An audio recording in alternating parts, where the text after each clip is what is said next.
What up, everybody? Anthony here with two guests. We got David and Manny in the house. These are some of our first realm owners on Moonbeam in the pre-alpha. So welcome, David and Manny. How y'all doing tonight? Doing great. Hey, Manny, we can't hear you. Oh, no. Manny, do you mute? Got your mute on, maybe? Let's see. How are you doing, David? Well, he's doing good, man. His mic set up.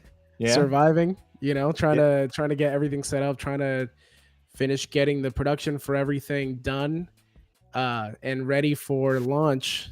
We're actually about to launch this Tuesday.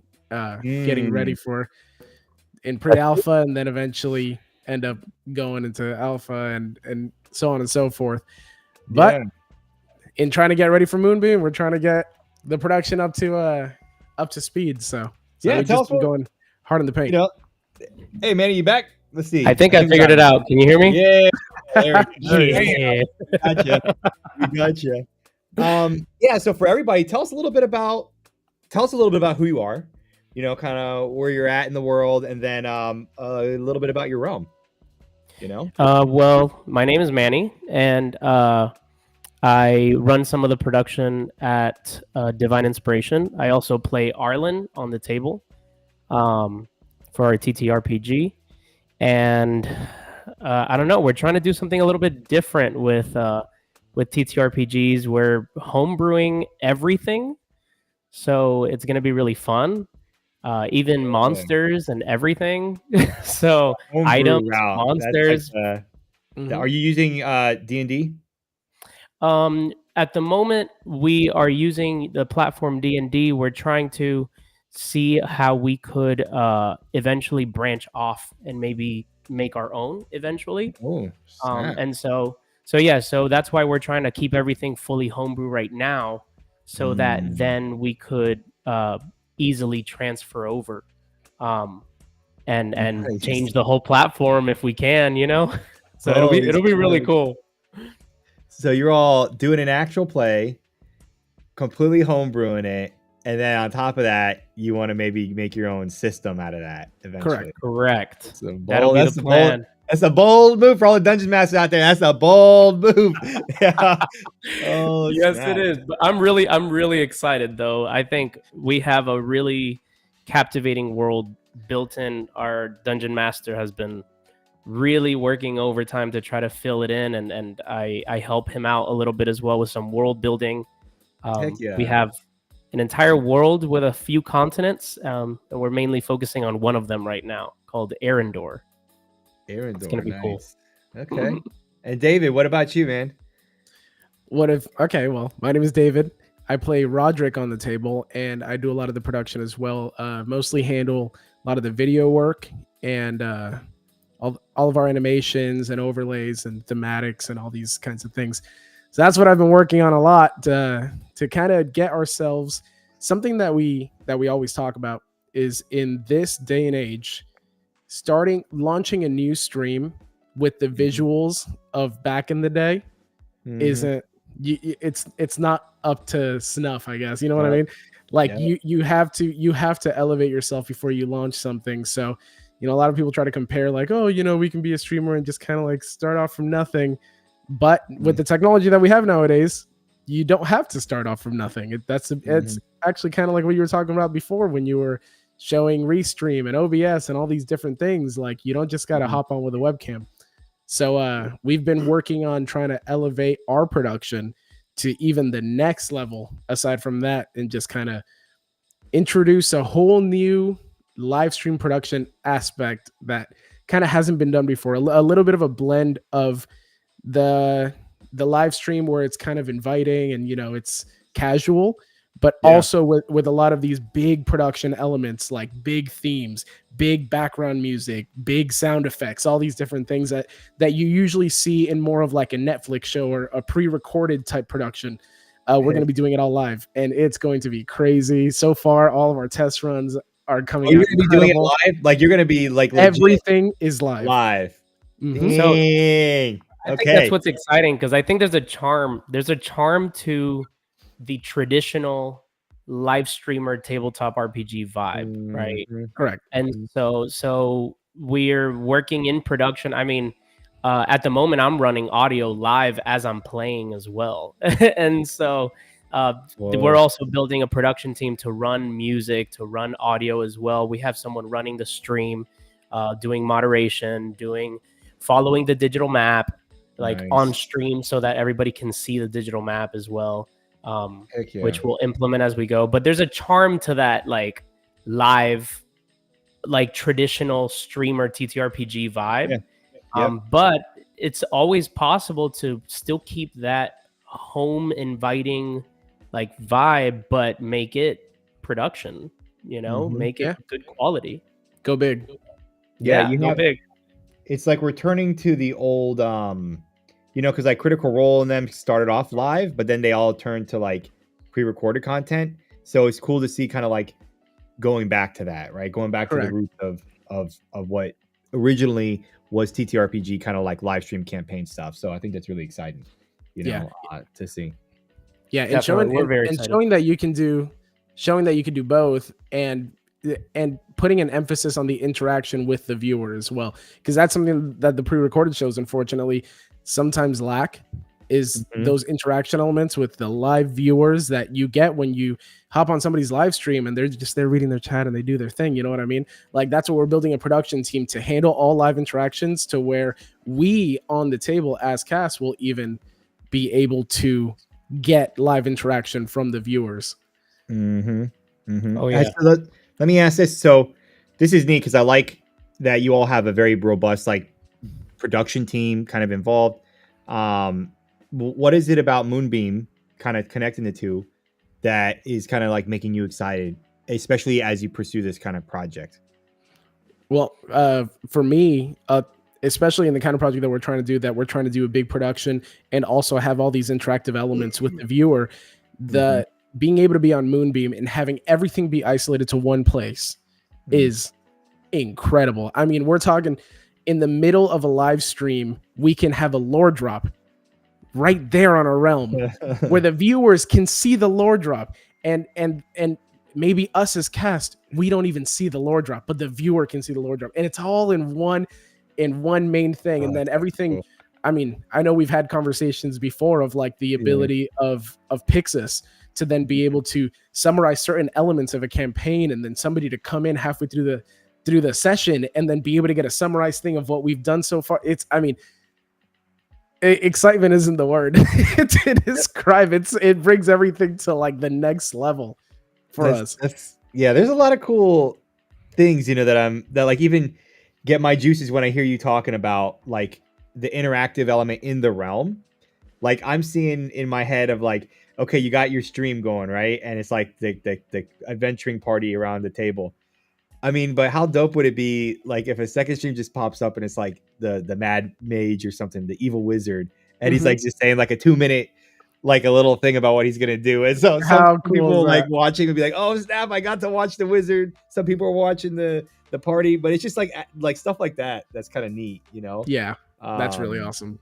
Yeah, I'm definitely excited for everything to kind of be consolidated. Right now, I think what we struggle with, we had a previous show earlier, and what we struggled with during those test runs, which is where we learned a lot about the streaming world and production, is that although, yes, we will still be multicasting to multiple medias and things like that, like there's just so many places that as a viewer and as a creator, you have to manage just to follow a show that you like, and so it could be a little off-putting sometimes, if it's like, let's say you're just a casual viewer, but you want to be a part of the community, you have to not only watch them on whatever you watch streams on, whether it's YouTube or Twitch or whatever, but now you also have to join their Discord server. And you join the Discord server, and then let's say you are a little bit less casual and you want to support them and you are more of a subscriber, right? Then now you have to not only manage their, the YouTube channel, and you also go and try to interact on the Discord, but then you also have to join their Patreon. you know, and then, you know, you have to just log into a million places all at once, and then follow them on Instagram if you want weekly like content, right? And so I think being able to have a hub, right, where you go to that realm and you're able to, and it's all organized and it's all customized and everything, because I know I've been talking to you guys and the developers about like what's coming, and I'm so excited because to have it all being custom to your brand, to have it all fitting your audience, to be able to also put in the subscription like elements within just the basic community as well as also just stream straight onto that platform, so you can do it basically all at once, you know, like you guys were talking, the lore drops, or like you can have artwork competitions and like your artwork chat, or you could, you know, like things like that, just being able to interact. I mean, something we've talked about in our stream is we want to have as much crowd interaction as possible. So try our best to have at least 2 or 3 points of interaction with the viewer, whether it's a poll that is running through the intermission, right? Depending on what's going on in that episode, or whether there's some sort of game that's going on, right? So we can develop like some sort of like home game that everyone can play along with, like, you know, and just little things like that can be incorporated. I know that our game master was talking about doing certain competitions, right, throughout the realm that, you know, if you win, then you could be an NPC, right? You could name your own NPC and things like that, like making the community a part of the game as much as possible, and not having to bounce around 3 or 4, 5, 6 different platforms to see it, because it's all there. This is, you know, God, it's just so cool to think, especially like from the role-playing game element. Because like you just said about the kind of competition where someone could be an NPC. Like, what if someone wanted to be like, I don't know, the baker in the town, in one of your towns, right? And then that person's a part of your community. You get to know them. They're really cool. And you're like, okay, cool. Yeah, you could be this baker. And then like they just do random live streams like as the baker doing stuff. And then it like builds that character's like story out. And it's content that's like, while your main campaign's not live, it's getting your community involved to do that. And it becomes like this living world. And then if the characters ever go to that place, you'll have this whole thing about this baker, you know, that maybe they join in. It's just cool to think about like the possibilities of even like a secondary campaign happening somewhere else in the world, but they're kind of influencing each other in a weird way. Which we also have plans of that too.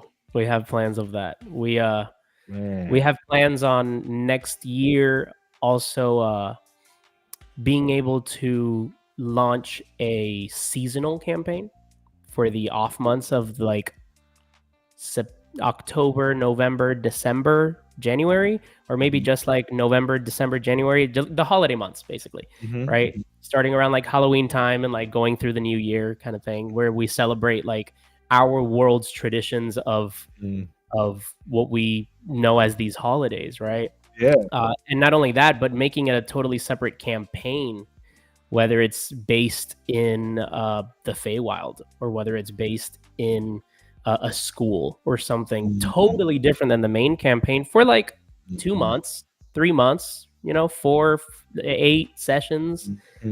Also lets our game master be a player, because I would dungeon master that one. So it would be really exciting to also implement that. And I mean, that's part of also why we're trying to build an entire world, right? So our entire world is called Allura. And we have multiple continents in it, where if things are vaguely fleshed out, then it lets us partner also with other streamers that want to be a part of Allura and join our world, right? You know, they understand a little bit of the lore, they understand a little bit of that, but also we can partner up and like actually bring the world to life. Correct. And these are all things that eventually will be available to the viewer as well. So certain maps that we use, certain artworks that we use, things that we would then make available to subscribers to our realm for them to use within their campaign, and they can encounter a lot of the same places that we encountered throughout the adventures of our campaign. Because all of our things are custom. So like our maps are custom, our artwork is custom, so they could utilize it and be in the same temple that we visited like a year ago. so I gotta ask now, what is your world's like? What is it about your world that you love that's like super awesome that people should know about? Okay, so right now we're mainly mostly familiar with Arendor. Our game master actually runs another home campaign in a separate continent in the same time period as well. So who knows? That might like join up eventually. Oh wow! And supposedly that world he's been running for years, that continent, and it's like he showed me, it's fully fleshed. He has a book written for it. It's ridiculous. And so Arendor is very fresh, very new. Essentially, and we talk about, you can hear it in the narration of our opener, that basically it was a continent of giants. And a continent of giants, but also at war with the humanoids. And the dragons crossed over the Great Sea and took over all the eastern kingdoms. And so when they came and like attacked, the giants were no longer the main issue. So the humanoids decided to create these bastions, these 10 bastions to kind of to protect, segregate the lands. Yeah, to protect each other. And then from there, once later on, because this was 400 years prior to our campaign, and later on when the dragons were no longer that much of a threat, what became the worst part is that people became so comfortable in those bastions, separated instead of a unified kingdom, that they all created separate kingdoms that were now at war with each other.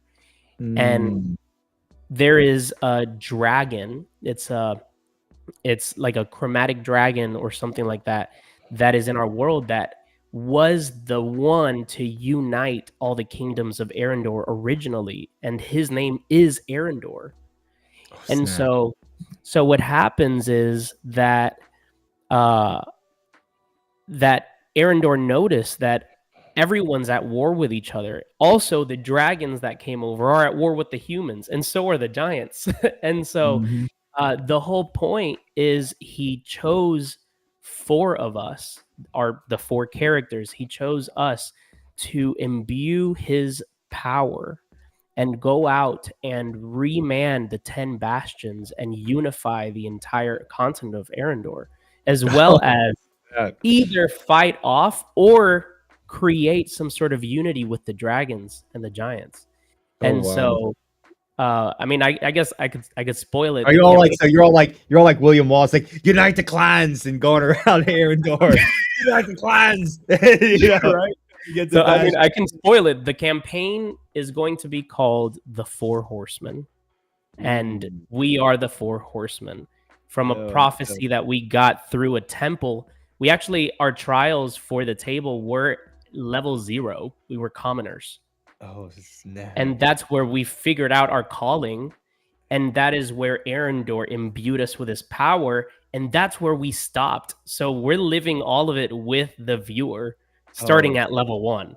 Whoa. So it's gonna be exciting. It's gonna be really exciting. Oh, snap. Well, interesting.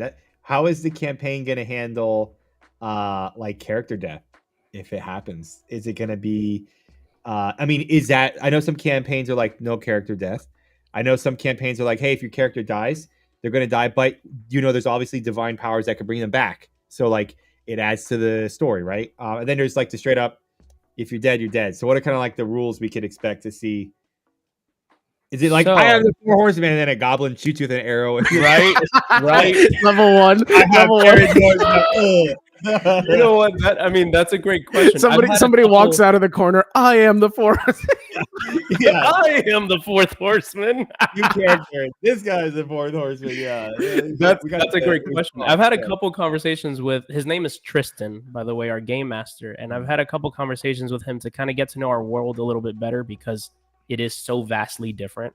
Yeah, I think something that's gravely unique about our world is that magic works differently. It's very mysterious, but it's because it is a world with no deities. So there are no demons, there are no devils, there are no gods. It is a monotheistic god. But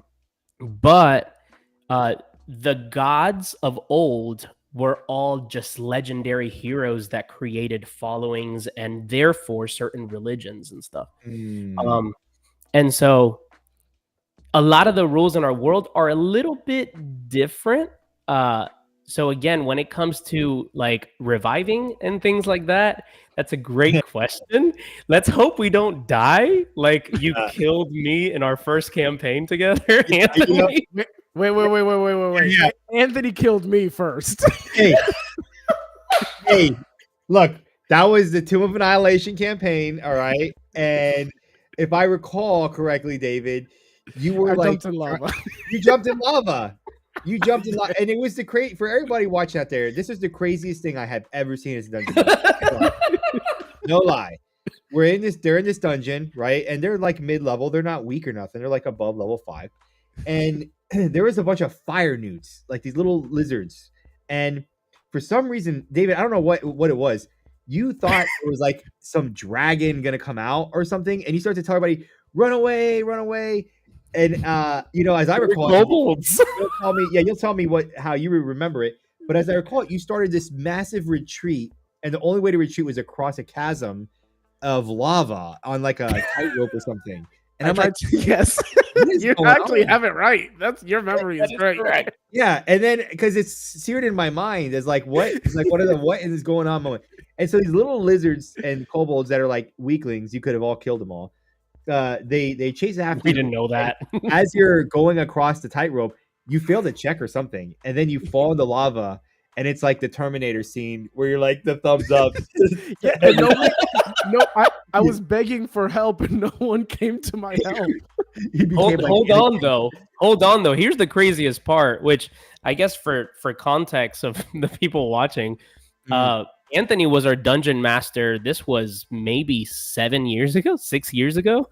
This was a while ago. Wow, this is before I even started writing for D&D stuff. Yeah, we played our old campaign for 3 years. Yeah, like you had just started writing for D&D, and we play tested some of those one shots and stuff.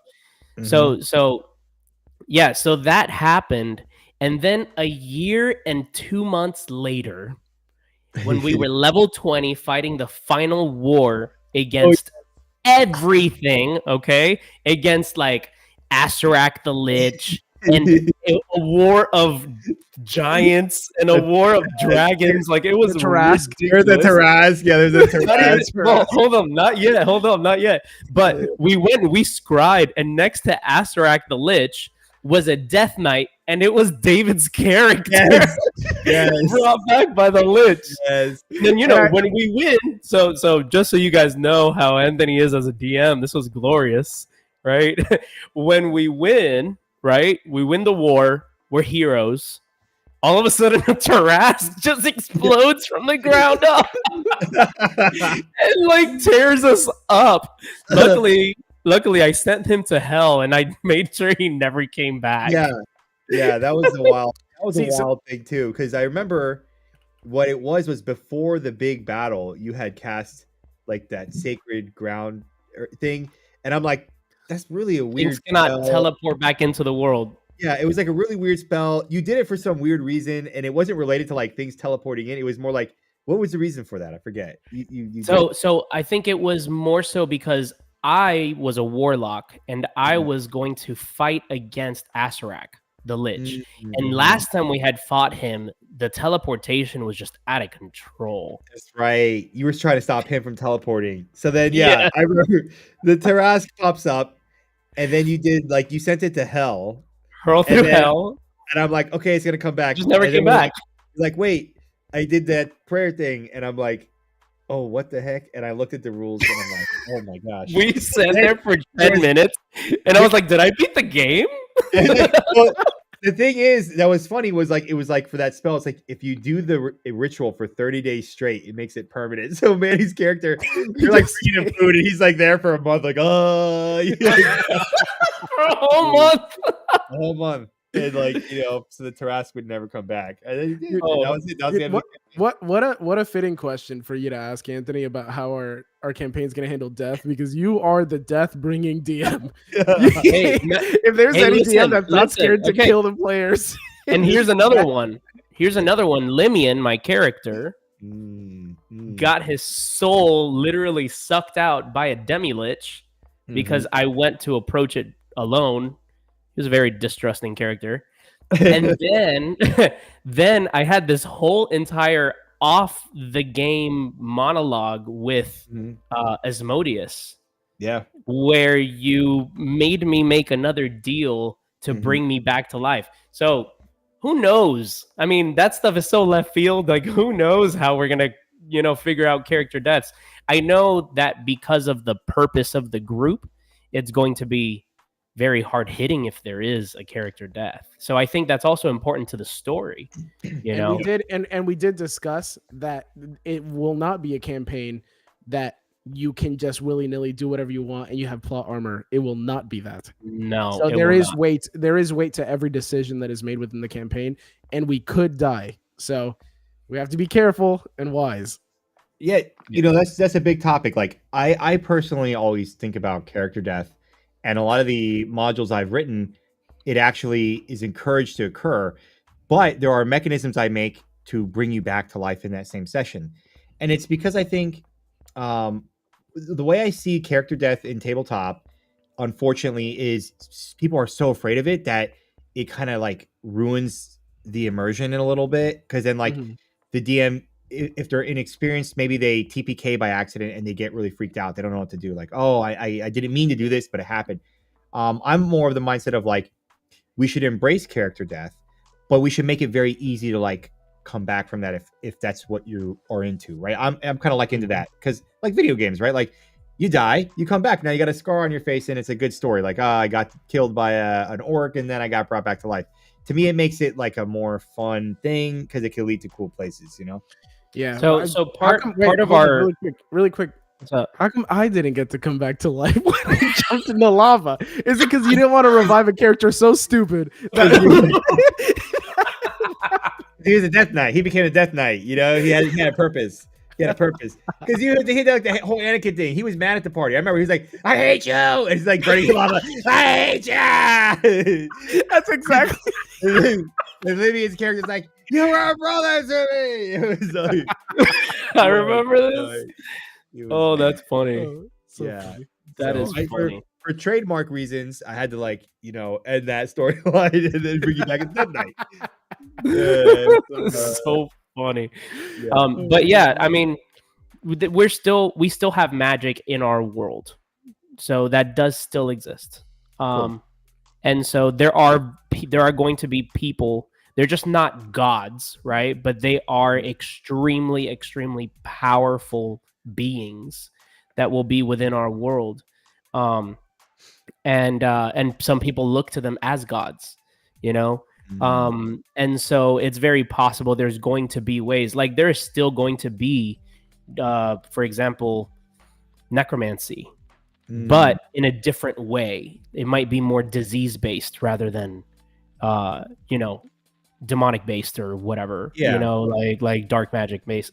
So it's just, there's a lot of different rules of how we're approaching, but there's still going to be a grave amount of risk and danger and a very fantasy type of vibe to it. I mean, our characters themselves they imbue fantasy. There's not a single human inside. in the 4. I love it. What are the character types that you're all playing? So we have a wizard who is playing, and I say classes very, very vaguely because the point is our characters do things, right? Especially because the rules are so different. Things are going to be like gravely changed, as well as like multi-classing and things like that. But he is a wizard, you know, with a spell book and a staff, and he is an emerald dragonborn. He's purple. Ooh. Yeah, he's dope. He's super cool. An emerald dragonborn who's purple? Wait, sorry, no, not emerald. An amethyst gem. Amethyst gem okay. dragonborn. My bad. No. I was like, that's interesting. Yeah, that's green. That makes sense. Okay. So, well, green. I was thinking of the next one. The next one, his name. So the dragonborn's name is Caligon Dor, and the next character is actually his best friend. His name is Cleave Stir Wind, and he is actually a half orc who is a professional at preservation of animals and life. It's a nice play off of Steve Irwin. I was yeah. Is it Steve Irwin? Wow. Okay. And so he is actually going to be, again, vaguely druid like. And then we have David, your character. My character is Roderick Elwood, and he is a half elf, half human, and he is the greatest performer that has ever touched ground in the entire world of Allura. In his head. At least he'll have you know. He's a bard. He is a bard. Oh gosh. He is a bard that will probably multi-class into a sort of fighter ranger type as well, because he does use a bow and arrow. And then my character is Arlen Dursalai, and he comes from a lineage of adventurers. And so for him, he feels like it's his calling. And he is a paladin. And his race is fully homebrewed. He's the first of his kind. And so I think I'll leave that one a little bit vague. Yeah. His mother was an Asimar, and his father was a Water Ganassi. Oh, nice. And so I will leave it vague so that, because he doesn't even know what his race is. Obviously, metagaming, we know. But at a certain level, he starts developing his race traits, and it surprises him because he doesn't know what abilities he got from the race traits of his parents. That's really cool. It's going to be really fun. Awesome. Well, I'm excited. So, I'm looking forward to first of all, just so everybody knows that Manny and David here and their kind of activity in pre-alpha already has informed the engineering team, and Pat wanted me to tell you both. Thanks so much for all that, because we have a feature update dropping tomorrow, I believe, which is going to include a lot of stuff for posts, the movable UI, and rearranging all the rooms and stuff like that, and also like being able to extend the chat and bring it back in. So all this kind of features have come directly from things you all have asked for, and that's what's cool to see, is like really like someone who's involved in pre-alpha and then the realms that are going to be in alpha, how they can quickly like literally tell us what they want, and then it can like get into the pipeline to be a feature that we have. So definitely. I mean, I'm sorry. Yeah. So I mean, how's that experience been just for other people to kind of think about working with the engineer, like the feedback you give to us? How has that kind of been in your mind? That's exactly what I was going to answer to. So perfect. It's been great. Obviously, everything's brand new. It's pre-alpha, right? And so we went in with like very, very open mind, with knowing what the concept and the vision is of the platform. And so we went in, and I told you, I told one of your developers, I was like, I'm going to treat this platform as if it's full launch. And so I started making roles. I started making chats, including including viewability by roles, right? Because some of them will be subscriber based, some of them will be community based, and then we also, excuse me, we'll also have private chats in there for ourselves because we run some business through there as well, and communications and everything within our group. And so having roles has been great to be able to assign the chats per role and who can see it, who has the ability to use that chat. Obviously, you know, a couple different bugs and everything that we have found, like, you know, with renaming some of the chats and like things like that. But I sent in bug tickets and immediate responses like, hey, we're going to work on this. Like, it's been really, really smooth so far. We have yet to stream on it. We're going to be testing that in a couple of days so that on Tuesday we will be streaming in Moonbeam as well. Nice. For our first episode. And so very excited about that. Very excited. You'll be multicasting that out so like people watch it on other places like YouTube or Twitch or whatever? Yes, we will be multicasting to YouTube, to Twitch, and we're still figuring out whether we're going to multicast into Facebook yet because the name change, it used to be an older page and the name change is not passed yet. So once the name change passes, if it passes before Tuesday at 7:30 p.m., we're multicasting into Facebook as well. Nice. Cool. And so definitely, I mean, if they follow us on social media, they'll be able to get updates and all that. We update on TikTok, we update on Instagram, and just kind of like the growth of this, because it is a brand new show. So there is almost zero content, and it's just going to start spewing out like a lot in the next few days. But the pre-alpha has been great. It has been great. I've followed the other realms as well, and I've messaged through their realms just to try to, you know, build some community as well with the other creators. I went ahead and I created emblems for the roles. They're custom emblems for each role, and so I already inputted them into Moonbeam, so they're custom. I love that. So it's super cool. We you know, worked with obviously our branding profile picture. We're now making a custom cover. Just we're using it as if it's full launch. And whenever we find a bug, we send it in, you know? That's what's great and it's so helpful. Like, and I'm excited for alpha because we'll have 180 realms on. That's going to be wild to see, like, just so many, you know, realms right out the gate, and then so many people coming on board. And we want them to like beat it up, like beat Moonbeam up, because this is a time where it's kind of be wild to think like in 5 years to be able to say, oh, I was the person that put in that report or put in that suggestion to make this one thing. And you're going to see it, like it's going to happen. And like already for you, the stuff that's going to be there with the next feature update forever in Moonbeam, like that's going to be what you did, Manny. Like, you know, and so that's what's really neat I'm excited to see Moonbeam being like really a collaborative effort, even in how it's built out. And then it'll be cool to just to see it come to life, and then all the realms kind of like just people hopping around, hanging out, and all that cool stuff, you know? Most definitely. I mean,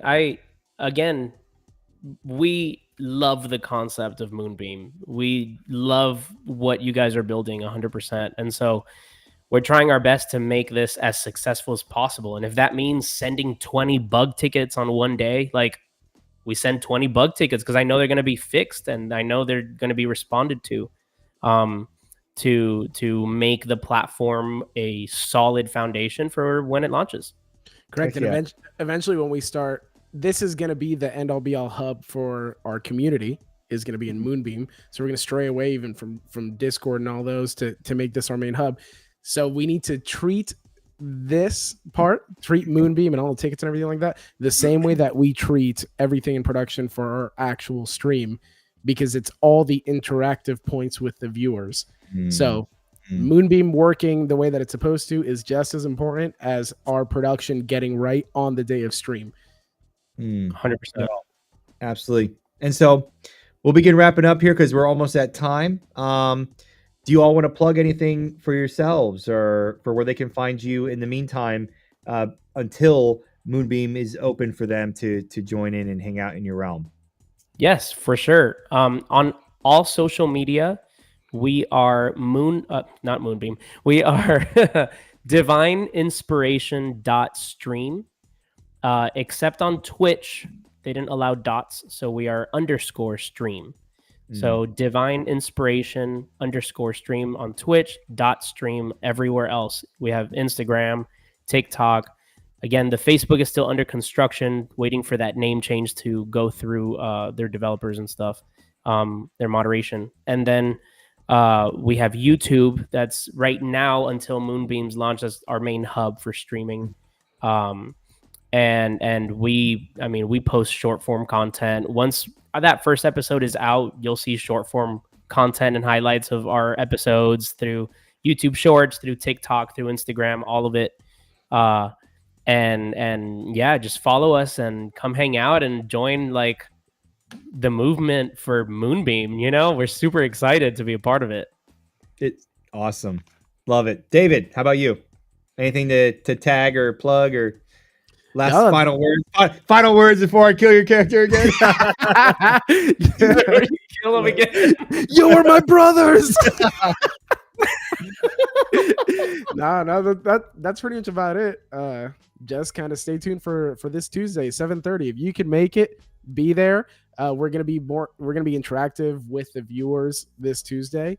And also, I mean, same way that we're trying to elevate here on Moonbeam, help us elevate what we're trying to do.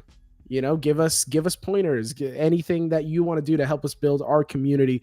Go ahead and send it in chat. We have moderators that are actually watching that. We will read every single comment that goes on the live stream. I promise you that. And we also, during our intermission, we have interactive elements where we get on camera and we actually talk directly fourth wall, right, as our characters. And so it's going to be fun. We have a cool countdown. We'll have an opening sequence, like all the stuff. It's going to be really, really fun to watch. We're excited. Yeah. No, that's great. And for everybody watching here, thank you. I know we're streaming right now to LinkedIn, Twitch. We got also YouTube. We got Facebook, and we got X. So we have a good crowd. I think we have right now up to 163. A lot of the folks from X. So thanks for watching and hanging out with us. Wow. But again, this is like what I think is really awesome about Moonbeam, right? Is Moonbeam is that hub where at the end of the day, when you turn your stream off, you say, if you still want to hang out, come hang out with me and my crew at Moonbeam, and we'll see you there. And that's it. That's the community hub. So boom. But anyway, we'll see you all around, and I'm excited for more stuff as we get closer to alpha. It's going to be coming. I'm very excited, and I'm going to keep doing these streams to keep in touch with the community and everything, and then hopefully check out Manny and David's stuff too in the meantime as well. So, all right, everybody, take care.